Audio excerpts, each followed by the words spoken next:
Well, hey there folks, welcome back once again to the Hop House. It's Eddie here and we're carrying on with some more beer reviews from the Lidl Craft Beer Festival stuff that came out recently. If you're brand new to this channel, welcome along to the Hop House. We call that, we like hoppy beer, we like house music, and we're on the beer side. If you like either of those or both, then give us one of those. Give us a like, share, subscribe to this channel if it's your cup of tea. Okay, I'm going back on my phone and I'm using my forward facing camera as well, so this isn't going to be 4K. The battery on my digital camera jobby thing has died. Doesn't seem to last very long. So I'm going old school, so going back to my roots. And do you want to see what we're reviewing then in this beer review? We're going on some of the big hitters now in the Lidl Craft Beer Festival. So I've done the Brewing stuff, I've done the Loch Lomond coconut jobby, and now we're going up a gear into this from 71 Brewing. It's a big drifter. It's a West Coast IPA, and it's coming in at 6.5% on the ABV, if the camera will pick that up. 6.5%, 440ml can, lovely design. It's like a big American car. You see that there? There's the front of the car. Big drifter. We're going across America, we're hitting the West Coast, we're hitting California and Seattle and all those places where most of these beers are brewed. Looking forward to it. 71 Brewing, they're based in Dundee in Scotland. Yeah. Apologies for the accent. Let's get it out into the glass and use my icebreaker glass. This has become one of my new favourite glasses. Yes, it's a Green King beer. In fact, you can get a 4-pack of it in Morrison's, so I need to get a 4-pack just to review the actual beer.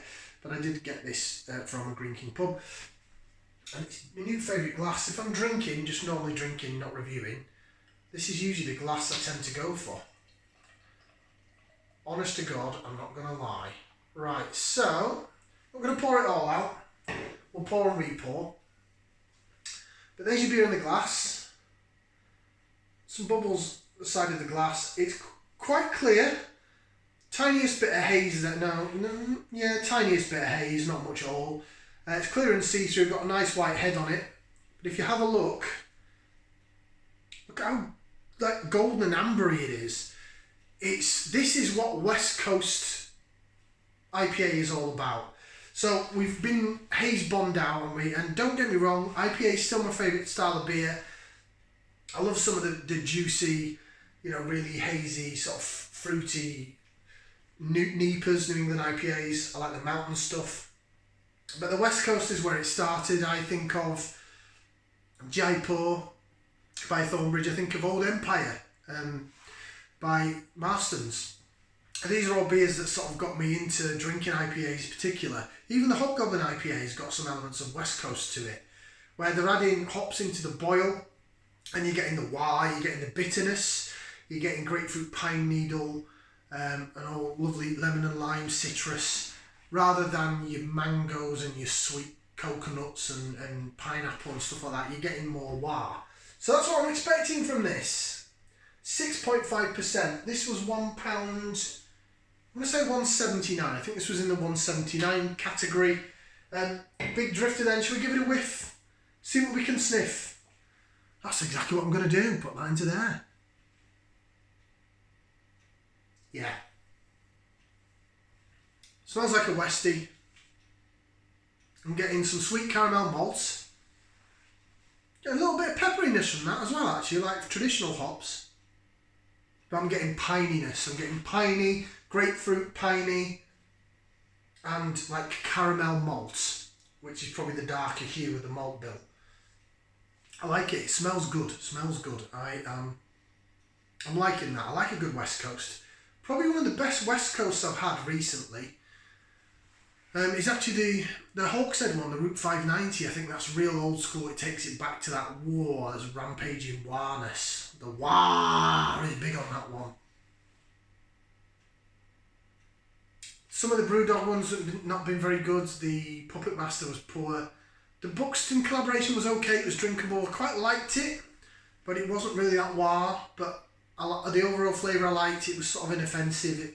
I can see it selling well.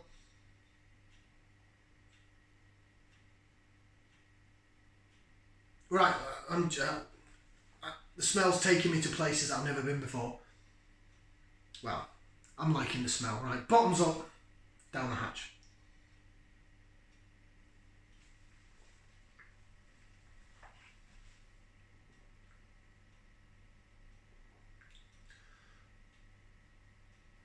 There it is. I had to wait a while for that aftertaste.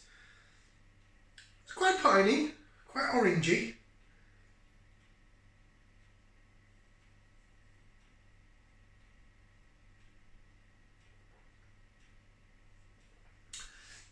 I think this is a borderline West Coast.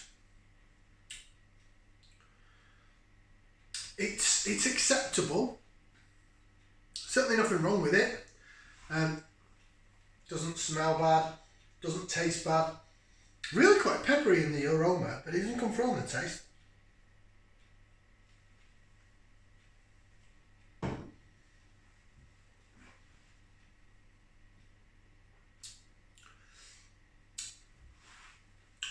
Sweet malt down the middle of the tongue. You're getting that caramelised malt that you tended to get with old school West Coast IPAs. They brought that back. Some of the West Coast IPAs I've had recently, they've brought that back. So they've got the malt side of it right. On the hop front, down the sides of the tongue, I'm getting like bitiness. I am getting pine.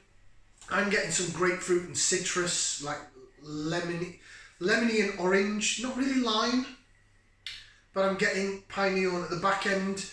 Piney and malts combine. So the pine and the malt combines to bring you that aftertaste, which takes a while to come through. It does take, you swallow it, and then you're like waiting. Oh, there it is. And it's pleasant, but it's not like, oh, there it is, you bastard, where's my tongue gone? It's just like, oh, there it is, yeah, that's nice, that's quite pleasant. So again, it's not really offensive. Is it really a West Coast IPA? I'd say it's a modern West Coast IPA. I think in terms of dumbing down the haziness, getting the caramel malts back, these breweries that are bringing out modern West Coast stuff, particularly in supermarkets, they've got that side of things right. They just don't have the rampaging bitterness that used to be in a West Coast IPA. And I think that maybe they think, oh, people won't like it, they won't buy it. People are used to having all this tropical mango, pineapple, passion fruit going on in the mouth, so they're not really ready for the wah.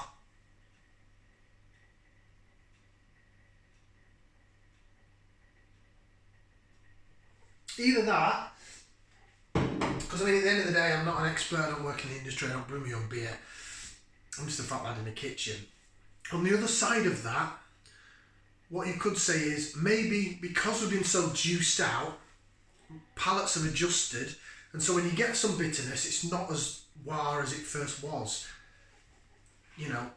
Even before drinking supposed West Coast IPAs, the beers that took me on a journey, Hopping Hare from Badger, Oakham Citra, Jaipur, these were all beers that were like, Christ alive, what's going on?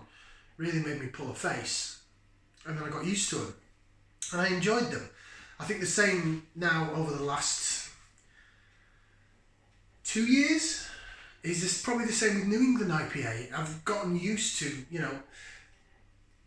my new flavour profile for me now is this dankness, the sort of that really pithy sort of unripened fruit dankness. That is the new. I wasn't expecting that. That and the occasional sour that is quite sour. So I think maybe the bitterness from the West Coast is not as surprising as it once was. Although saying that, I will say once again, I don't think this is as hoppy as I think I could put this up against something like an Old Empire IPA, and I think the Old Empire IPA could come out on top on the bitterness. I think what modern brewers are doing now, again, just my opinion, I think as well as kettle hopping, there's still dry hopping as well, because people are used to dry hopping, and it's a trendy thing. When you see DDH IPA on a can, you're like double dry hopped, very very trendy hipster type shit. I mean, I'm not a hipster, look at me, I've got like a scruffy homeless beard, I'm not got a twirly up moustache thing. I'm not a hipster, I'm just a fat lad in the kitchen. Right, I think it's the second time I've said that in this video. Bit of laser vision. I'm going to read what it says on the can and we'll rate it. So it is in the glass. Do this, bit of this, bit of this, bit of that, bit of the other.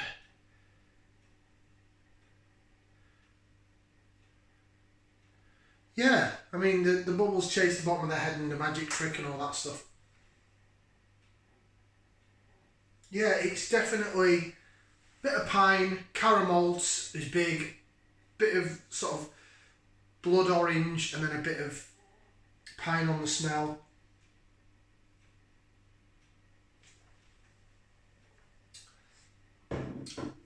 Carbonation is quite soft actually for a Westie as well. Usually it's a bit more punchy. It's definitely softer on the carbonation. That's not a bad thing, it just makes it more drinkable. And there's the bitterness. You do have to wait for it to come through, but it does come through. But it's on a smaller scale than what it used to be.